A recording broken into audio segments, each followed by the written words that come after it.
Alright, so this video will be on subsets and supersets, and this is, just my third video in the set theory playlist. And basically, subsets can be thought of as it's a set that has some of the elements of another set, but not all of them. And supersets are basically a set that has more elements. Well, actually, I won't even get into that right away right now. I'm just going to kind of do a few examples and then kind of explain it as I go along. I think it will be better to do it that way. So basically, here again we have set A 2, 7, and 9, set B 2, 4, and 8, and set C 10. And I added some new sets to kind of illustrate what a subset superset is. So basically, D I have 7 and 9, and E I have 2, 4, and 8. And basically here I wrote down D is a strict subset of A, and that means that you notice that D has 7 and 9, A has 7 and 9, but A has 2 and D doesn't. So that means that D is a strict subset of A because it has some of the elements, but not all of the elements. Now it's important to note that if D had 2, 7, and 9, that would also be a subset. It basically means that this set has some or all the elements of A. It's you can kind of think of it as kind of like greater than or equal to. It can be equal to, and the statement will still be true.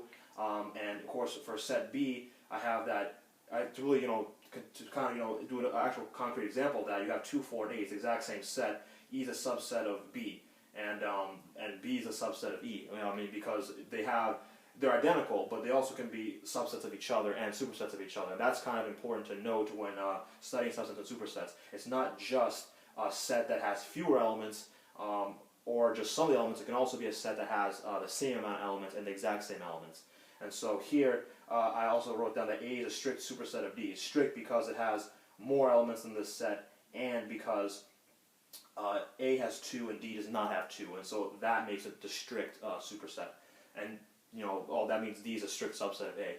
And so basically here I wrote down B union with C is the strict subset of A. Because if you take the union of B and C, you're going to get let's see, 2, 4, 8, and 10, and A is just 2, 7, and 9. And so, actually, it probably would have been better to write this a little different. Actually, it probably would have been better to write it like this. Strict superset. Mistake.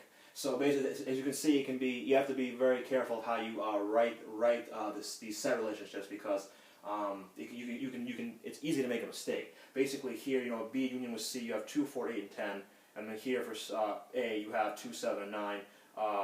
We have some of the elements of this set in B and C, but not all of them. And so you can take unions and intersections and also say that it's a subset or a superset of another set.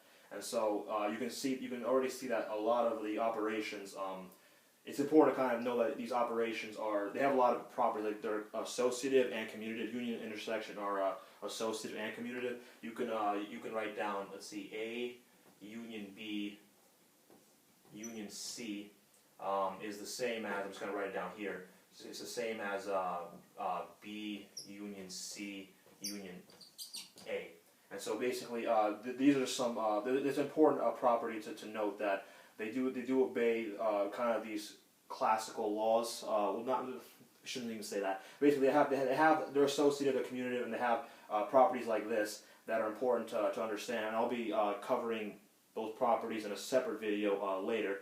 They're kind of intuitive, but basically, the important thing to take away with subsets and supersets is that you have to make sure you make a distinction between the strict and the not strict subset and superset, and that basically is kind of a good stopping point. So I hope you guys enjoyed, and I'll see you in the next video.